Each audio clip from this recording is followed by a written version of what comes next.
Hello दोस्तों, good morning. स्वागत है एक बार फिर से आप सभी का एमजेड एजुकेशन में। दोस्तों आज है 16 मई। आज की वीडियो में हम लोग बात करेंगे 16 मई 2023 के मोस्ट इंपॉर्टेंट करंट अफेयर के क्वेश्चंस के बारे में।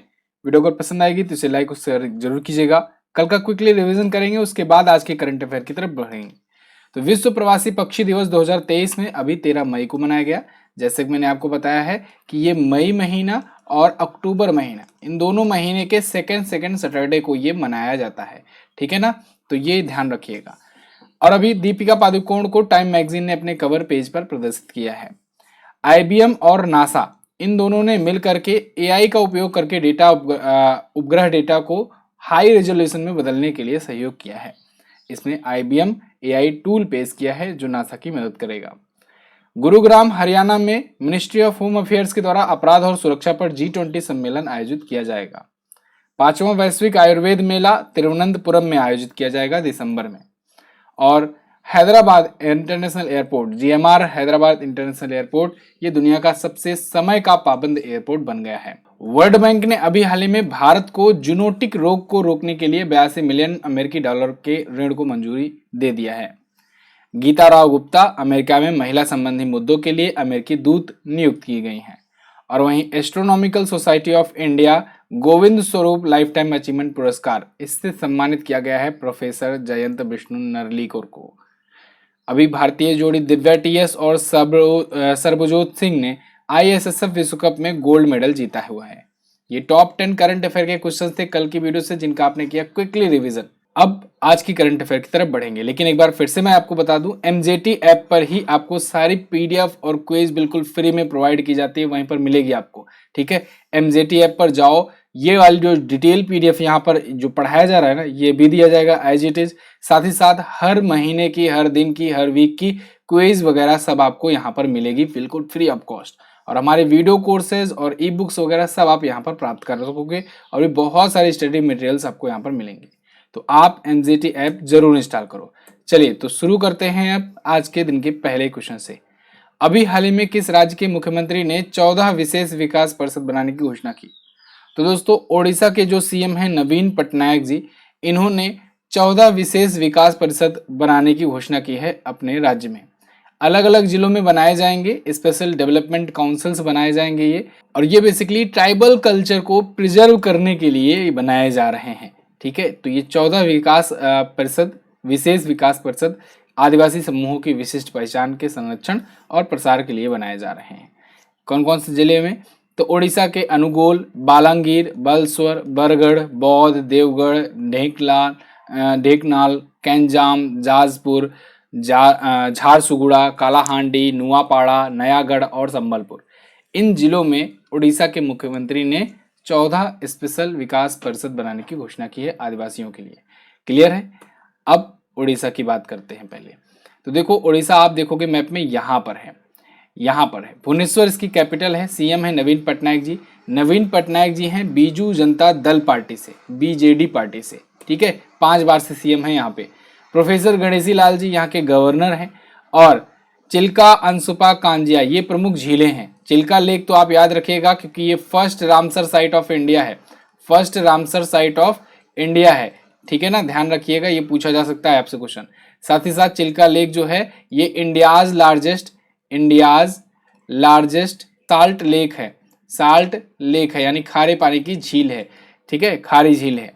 Similipal national park, Nandankanan zoological park, Bhitarkanika national park, Chandaka हाथी विहार, ये प्रमुख यहाँ पर नेशनल पार्क और वन्यजीव अभ्यारण्य है। घुमरा, छाऊ, सांवरी, चांचार, पैका, गरुड़ वाहन ये प्रमुख लोक नृत्य हैं। ठीक है, अगर उत्सवों की बात करें हम लोग तो बाली यात्रा, धानु यात्रा ये सभी प्रमुख यहाँ के लोक नृत्य होते हैं। दोस्तों यहाँ पर है कोणार्क का मंदिर, कोणार्क सूर्य मंदिर यहीं पर है, मंदिर यहीं पर है, जिसे ब्लैक पैगोडा के नाम से जाना जाता है। और ये बहुत पूछा जाता है एग्जाम में, ब्लैक पैगोडा कहते हैं इसे। ठीक है ना, चलिए लिंगराज मंदिर भी यहीं पर है। इसके अलावा यहीं पर पुरी जगन्नाथ मंदिर भी है। जिलों की संख्या 30 है। विधानसभा में 147 सीटें, लोकसभा में 21 और राज्यसभा में 10 सीटें जाती है ओडिशा से। राजकीय पशु है सांभर, राजकीय पक्षी भारतीय रोलर और राजकीय पुष्प है अशोक। अब पिछले दिनों में ओडिशा क्यों आया था चर्चे में, उसको जान लेते हैं। तो एक तो दोस्तों अभी ओडिशा राज्य सरकार ने अनाउंस किया कि वो जो हॉकी टीम को स्पॉन्सर करते हैं ना, पुरुष और महिला हॉकी टीम को आपको पता होगा स्पॉन्सर करती है ओडिशा गवर्नमेंट। वो स्पॉन्सरशिप 2033 तक बढ़ा दिए हैं, ठीक है, 2033 तक। 2018 से ये लोग स्पॉन्सर कर रहे हैं हॉकी टीमों को, अब ये 2033 तक बढ़ा देंगे। भारतीय पुरुष और भारतीय महिला हॉकी टीम, साथ ही साथ जूनियर पुरुष और जूनियर महिला हॉकी टीमों को भी स्पॉन्सर करेंगे। इसके अलावा ओडिशा अभी चर्चे में इसलिए भी आई थी क्योंकि इसने विलुप्त घोषित हुए अभी मैग्रोव पिट्टा पक्षियों को देखा था और उसके बारे में अनाउंसमेंट करी थी उनके संरक्षण को लेकर के, ठीक है। ये भीतरकनिका नेशनल पार्क में देखे गए थे मैग्रोव पिट्टा पक्षी, और भीतरकनिका नेशनल पार्क मैंने आपको बताया है मैग्रोव वन के लिए दूसरा सबसे बड़ा भारत का ऐसा पारिस्थितिकी तंत्र है, ठीक है। इसके अलावा ओडिशा चर्चे में आया था क्योंकि अभी 1 अप्रैल को उत्कल स्थापना दिवस या ओडिशा स्थापना दिवस मनाया गया था। एक्चुअली में 1 अप्रैल 1936 को ही ओडिशा बंगाल और बिहार से अलग हुआ था, इसीलिए 1 अप्रैल को ओडिशा स्थापना दिवस या उत्कल दिवस मनाते हैं। इसके अलावा अभी गंधमर्दन हिल रेंज को जैव विविधता विरासत स्थल घोषित किया गया था ओडिशा सरकार के द्वारा, क्लियर। और टाइम मैगजीन ने अभी भारत के 2 स्थानों को महानतम स्थानों की सूची में रखा था, जिसमें से एक उड़ीसा का मयूरभंज भी था और एक था लद्दाख। ये भी ध्यान रखिएगा, दो जो एरिया हैं इसको अभी टाइम मैगजीन के द्वारा ग्रेटेस्ट स्थानों की सूची में शामिल किया गया था, क्लियर। अब बढ़ते हैं अगले क्वेश्चन की तरफ। हाल ही में सीबीआई का नया निदेशक किसे नियुक्त किया गया?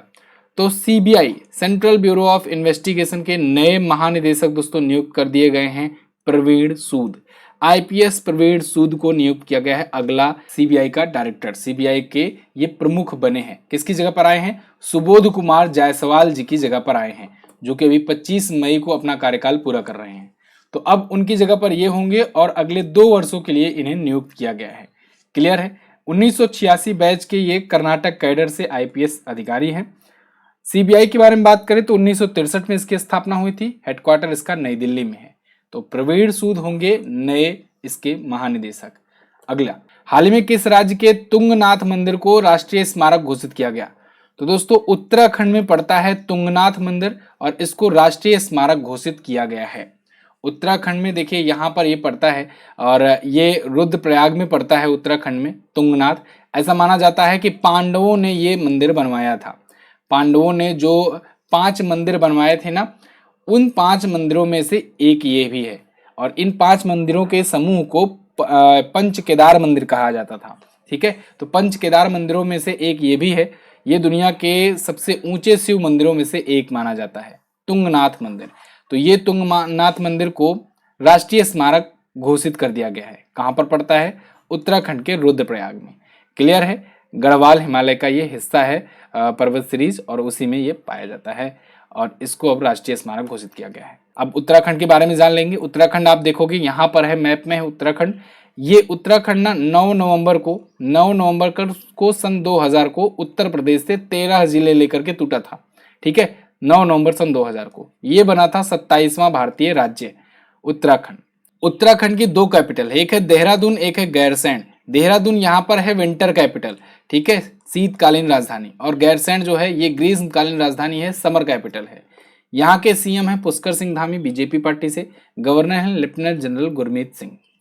और यहाँ पर अगर बात करें झीलों की, तो झीलों में देखो जितने भी ताल लगे रहते हैं मैक्सिमम यहीं से होते हैं। भीमताल, नैनीताल, सप्तऋषि कुंड, ठीक है, 7 ताल, माता ताल, राकस ताल, ये सभी ताल जो है यहीं पर हैं। जिम कॉर्बेट नेशनल पार्क, जिसका पुराना नाम था हेली नेशनल पार्क पुराना नाम था इसका, और नया नाम अभी रखा गया है Ramganga national park. Ramganga national park अभी नया नाम इसका रखा गया है क्योंकि ये रामगंगा नदी के पास में पड़ता है। तो रामगंगा नेशनल पार्क या कहें हेली नेशनल पार्क या फिर कहें जिम कॉर्बेट नेशनल पार्क, ये भारत का पहला नेशनल पार्क है ये, ठीक है। 1936 में ये बना था। राजाजी नेशनल पार्क यहीं पर है। गंगोत्री राष्ट्रीय उद्यान है, नंदा देवी राष्ट्रीय उद्यान है। दर्रों की बात करें तो मानानीति, लिपुलेख, ये 3 दर्रे हैं, मानानीति, लिपुलेख।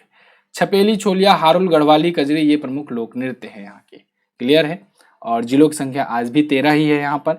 विधानसभा की सीटें 70, लोकसभा में 5 सीटें, राज्यसभा में 3 सीटें जाती है उत्तराखंड से। राजकीय पशु कस्तूरी मृग, राजकीय पक्षी हिमालयी मोनल, राजकीय पुष्प होता है ब्रह्म कमल। अगला क्वेश्चन, हाल ही में भारत के 82वें ग्रैंड मास्टर कौन बने? तो देखो 82वें ग्रैंड मास्टर भारत के बन गए हैं वुप्पला परिणीत। वुप्पला परिणीत ये हैं तेलंगाना के, कहाँ के हैं, तेलंगाना के हैं रहने वाले, और तेलंगाना राज्य से ये 6वें नंबर के ग्रैंड मास्टर बने हैं, ठीक है। और भारत के ओवरऑल ये 82वें नंबर के ग्रैंड मास्टर, यानी भारत में आज तक 82 ग्रैंड मास्टर हो चुके हैं। ग्रैंड मास्टर क्या होता है? ग्रैंड मास्टर शब्द दोस्तों ये तो शतरंज से संबंधित है, चेस से संबंधित है। ग्रैंड मास्टर में क्या करना होता है कि कोई भी खिलाड़ी होता है उसे अपनी लाइफ टाइम में 2500 अंक हासिल करने होते हैं, ठीक है। तो 2500 अंक एक्चुअली में जब भी ये टूर्नामेंट जीतते हैं या फिर कोई इवेंट जीतते हैं तो इनको कुछ पॉइंट्स मिलते हैं, इनकी रेटिंग जो होती है, रैंकिंग जो होती है वो धीरे धीरे बढ़ती जाती है। तो जब अपने लाइफ टाइम स्कोर में 2500 पॉइंट तक ये पहुंच जाते हैं जो खिलाड़ी, तो उन्हें ग्रैंड मास्टर का उपाधि या कहें तमगा दे दिया जाता है। तो ग्रैंड मास्टर ऐसे हो चुके हैं 82, यानी भारत में 82 ऐसे खिलाड़ी हैं चेस के, शतरंज के आज के टाइम पर जो 2500 रेटिंग से ऊपर क्रॉस कर चुके हैं, ध्यान रखिएगा। अब इसमें आपसे सवाल आपके दिमाग में आ सकता है पहले ग्रैंड मास्टर कौन बने थे? तो पहला ग्रैंड मास्टर भारत को 1988 में ही मिल गया था, विश्वनाथन आनंद के रूप में, विश्वनाथन आनंद के रूप में, ठीक है, आनंद के रूप में। दुनिया भर के ग्रेटेस्ट शतरंज के खिलाड़ियों में से एक ये है, इनका नाम गिना जाता है। 5 बार के वर्ल्ड चैंपियन रह चुके हैं, 5 बार के वर्ल्ड चैंपियन रह चुके हैं विश्वनाथन आनंद, और इन्हीं को ही पहला दिया गया था खेल रत्न, पहला खेल रत्न, जिसे पहले राजीव गांधी खेल रत्न के नाम से जाना जाता था, अब तो नाम बदल करके हो गया है मेजर ध्यानचंद खेल रत्न पुरस्कार, ठीक है। मेजर ध्यानचंद खेल रत्न मिला था 1991-92 में, ठीक है। विश्वनाथन आनंद की वैसे किताब भी है, ऑटोबायोग्राफी है, क्या, माइंड मास्टर, ये याद रखिएगा, नाम इंपॉर्टेंट है। शतरंज की बात आई है तो देखो अभी अंतरराष्ट्रीय शतरंज ओलंपियाड का आयोजन किया गया था, कहां पर, चेन्नई में किया गया था, चेन्नई में 44वें शतरंज ओलंपियाड का आयोजन किया गया था, और इसमें उज्बेकिस्तान टॉप पोजीशन हासिल किया था और भारत कांस्य पदक से संतोष किया था, लेकिन पहली बार भारत में आयोजित किया गया था, ये ध्यान रखिएगा। और इसी में तो पहली बार रिले प्रतियोगिता हुई थी, मतलब रिले कराया गया था, ठीक है, मसाल रिले का आयोजन कराया गया था। चलिए, तो ये हुआ शतरंज से रिलेटेड चीजें। वैसे मैं आपको कुछ दिन पहले ही जो स्टैटिक जीके की सीरीज कराया था, लाइव क्लास कराया था, तो उसमें आप देखिएगा 8वां या 9वां एपिसोड ऐसा था जिसमें हम लोगों ने खेल शब्दावलियों को कवर किया था। तो उसमें मैंने शतरंज से रिलेटेड और भी बहुत सारे गेम से रिलेटेड खेल शब्दावलियां आपको बताई थी। आप वो वीडियो जरूर देखिएगा, लाइव क्लास जो हुई थी उसमें से, ठीक है। तो फिलहाल यहाँ पर हम लोग बात करेंगे इनके बारे में, तेलंगाना के वुप्पला परिणीत के बारे में। ये जैसे कि मैंने आपको बताया भारत के 82वें और तेलंगाना राज्य से 6ठे हैं। अच्छा, जीएस सफलता बैच दोस्तों 15 मई से बैच स्टार्ट हो चुका है, 18 माह की वैलिडिटी है, और 999 पर भी आपको 10% एक्स्ट्रा डिस्काउंट भी मिलता है अगर आप स्टार्ट कूपन कोड यूज करते हो तो, ठीक है। कल तक यही चीजें 799 पर भी मिलता था, लेकिन कोई बात नहीं, जो लोग नहीं ले पाए हैं वो लोग अभी भी ले सकते हैं, और ई बुक वगैरह सब कुछ फ्री मिलेगी। बाकी इसके बारे में क्लासेस वगैरह स्टार्ट हो गई हैं, डेमो भी क्लासेस आ गई हैं। जिन लोगों ने डेमो क्लासेस नहीं ली हैं जाकर के लीजिए और अपनी जीएस में सफलता को सुनिश्चित कीजिए। 14 से 19 मई 2023 के बीच भारत और किस देश के बीच अभ्यास समुद्र शक्ति आयोजित किया गया? तो समुद्र शक्ति देखो ये होता है भारत और इंडोनेशिया के बीच, तो भारत और इंडोनेशिया के बीच में अभी भी ये आयोजित किया गया। 14 से 19 मई तक ये चल रहा है समुद्र शक्ति, ठीक है, अभ्यास एक्सरसाइज। ये नेवल एक्सरसाइज है और इसमें भारत की तरफ से आईएनएस कवारत्ती, इसके अलावा डॉर्नियर समुद्री गश्ती विमान, चेतक हेलीकॉप्टर, ये सभी हिस्सा ले रहे हैं। वहीं इंडोनेशिया की तरफ से KRI सुल्तान, इस्कंदर मुद्रा, CN-235 मैरीटाइम पेट्रोल एयरक्राफ्ट, ठीक है, ये वहाँ के एयरक्राफ्ट है, पैंथर हेलीकॉप्टर, ये सभी हिस्सा ले रहे हैं। अब देखो ये है समुद्र शक्ति। ऐसे ही एक होता है हरिमो शक्ति। हरिमो शक्ति क्या आप बता सकते हो किसके किसके बीच होता है? ये भारत और मलेशिया के बीच में होता है, भारत और मलेशिया के बीच में होता है। एक होता है मित्र शक्ति, ये किसके किसके बीच होता है? मित्र शक्ति दोस्तों ये होता है भारत और श्रीलंका के बीच में। और अगर पूछा जाए केवल मैत्री अगर पूछा जाए तो मैत्री में आप बताएंगे भारत और थाईलैंड के बीच में। क्लियर है ना? ये कुछ मिलते जुलते सिमिलर नाम है, इनको आप ध्यान रखेंगे। अगला, हाल ही में जारी डेटा गवर्नेंस क्वालिटी इंडेक्स यानी DGQI में शिपिंग मंत्रालय किस स्थान पर है? तो अभी हाल ही में दोस्तों नीति आयोग ने नीति आयोग ने एक डेटा जारी किया है, ठीक है, एक इंडेक्स जारी किया है, डेटा गवर्नेंस क्वालिटी इंडेक्स, और इसमें शिपिंग मंत्रालय जो है ना, इसको दूसरे स्थान पर रखा गया है। भारत के 66 मंत्रालयों में से ये दूसरे स्थान पर है, ठीक है। भारत का जो ये मिनिस्ट्री ऑफ पोर्ट्स है, ministry of ports, shipping and waterways, ठीक है, तो इसको दूसरे स्थान पर जगह मिली हुई है। नीति आयोग ने जारी किया है, इस रिपोर्ट का नाम है डाटा गवर्नेंस क्वालिटी इंडेक्स सर्वे। ये सर्वे अक्सर जारी किया जाता है नीति आयोग द्वारा, इसमें रेटिंग दी जाती है। तो शिपिंग मंत्रालय को 5 में से 4.7 रेटिंग्स मिली है, या कहें अंक मिला हुआ है। क्लियर। तो इसे केंद्रीय क्षेत्र की योजनाओं को लागू करने, केंद्र द्वारा प्रायोजित योजनाओं को अच्छे तरीके से निर्वहन करने और विभागों के प्रदर्शन को देखते हुए ये मूल्यांकन किया जाता है। अब नीति आयोग बहुत दिनों के बाद आया है, इसके बारे में थोड़ा सा हम लोग जान लेते हैं। देखो, नीति आयोग की स्थापना योजना आयोग के स्थान पर किया गया था। नीति का मतलब national institution for transforming India, full form पूछा जाता है। फिर से बोल रहा हूं, national institution for transforming India. स्थापना 1 जनवरी 2015। योजना आयोग को भंग करके नीति आयोग शुरू किया गया। इसके पहले अध्यक्ष जो हुए वो हुए प्रधानमंत्री नरेंद्र मोदी जी, क्योंकि जो प्रधानमंत्री होता है बाय डिफॉल्ट इसका अध्यक्ष होता है। पहले उपाध्यक्ष हुए अरविंद पनगड़िया, इनका नाम पूछा जाएगा आपसे, और पहले सीईओ हुए सिंधु श्री खुल्लर। अभी वर्तमान में उपाध्यक्ष इसके कौन हैं? सुमन के बेरी। सुमन के बेरी जो हैं ये वर्तमान में उपाध्यक्ष हैं, और अभी वर्तमान में बनाया गया है सीईओ किसे? BVR सुब्रमण्यम को। किसे? BVR सुब्रमण्यम। आगे बढ़ते हैं। हाल ही में सतत विकास लक्ष्यों की दिशा में प्रगति को ट्रैक करने वाला पहला भारतीय शहर कौन बना? तो वो शहर बन गया है भोपाल। भोपाल आप जानते हो मध्य प्रदेश की कैपिटल है।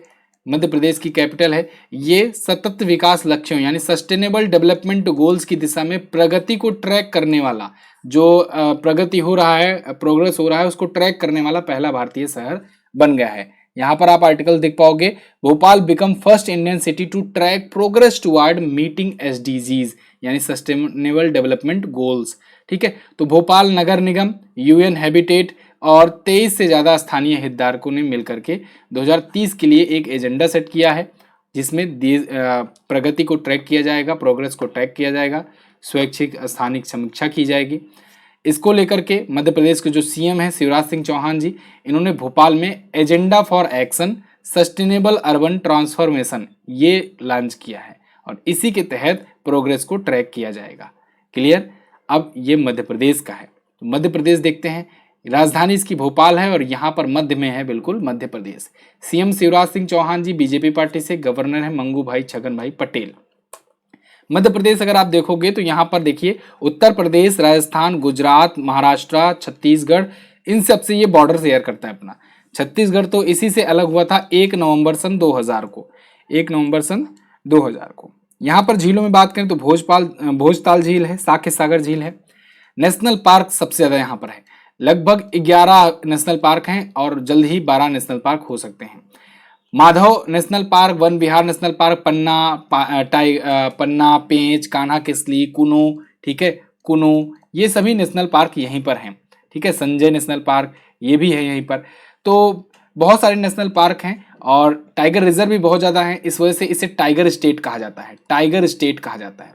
अच्छा, कुनो नेशनल पार्क जो है इसी में तो चीते लाए गए हैं, चीते लाए गए हैं। अब तक 3 या 4 चीतों की मृत्यु हो चुकी है, पता नहीं क्यों है, जो डेथ होती जा रही है लगातार। ठीक है, 3 से 4 चीते जो लाए गए थे वो उनकी डेथ हो गई है। 20 चीते अभी तक लाए जा चुके हैं और धीरे धीरे और भी चीते आ रहे हैं।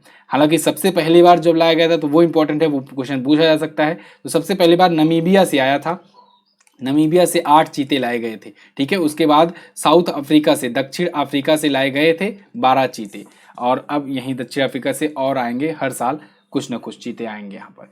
फिलहाल मटकी, कर्मा, तितली ये प्रमुख नृत्य हैं यहाँ के। ठीक है, महोत्सव में अगर पूछा जाए तो तानसेन नृत्य महोत्सव यहाँ पर आयोजित होता है, बहुत ही फेमस। ठीक है, कर्मा भी होता है। ठीक है, बहुत सारे महोत्सव होते हैं। राजकीय पशु है दलदली हिरण, राजकीय पक्षी है दूधराज। अगला, छठा हिंद महासागर सम्मेलन 2023 का आयोजन कहाँ पर किया गया? तो इसका आयोजन दोस्तों ढाका में किया गया, बांग्लादेश में। 6वां संस्करण था हिंद महासागर सम्मेलन का। ठीक है, यहाँ पर देखिए जो ढाका की या कहें कि बांग्लादेश की जो प्राइम मिनिस्टर हैं शेख हसीना जी, इन्होंने इसका उद्घाटन किया। 12 से 13 मई के बीच में ये आयोजित हुआ, 6ठा संस्करण था। हिंद महासम्मेलन सागर सम्मेलन ये अलग अलग जगहों पर होता रहता है। हिंद महासागर के आसपास में जो भी कंट्रीज हैं वो सभी इसमें हिस्सा लेती हैं। इस बार की थीम रखी गई थी partnership for the peace, prosperity and resilient future. Clear? तो ढाका में हुआ, जो कि बांग्लादेश की राजधानी है। अगला, भारतीय मुक्केबाज दीपक कुमार ने IBA mains world boxing championship में कौन सा पदक जीता? तो इन्होंने जीता दोस्तों ब्रॉन्ज मेडल। एक्चुअली में IBA mains world boxing championship अभी आयोजित हुआ, इसमें 3 भारतीय खिलाड़ियों ने मेडल जीते हैं और 3 के तीनों ने ही जीते हैं ब्रॉन्ज मेडल। ठीक है, ब्रॉन्ज मेडल तीनों ने ही जीते हैं और 3 ब्रॉन्ज मेडल ही आए हैं भारत की तरफ।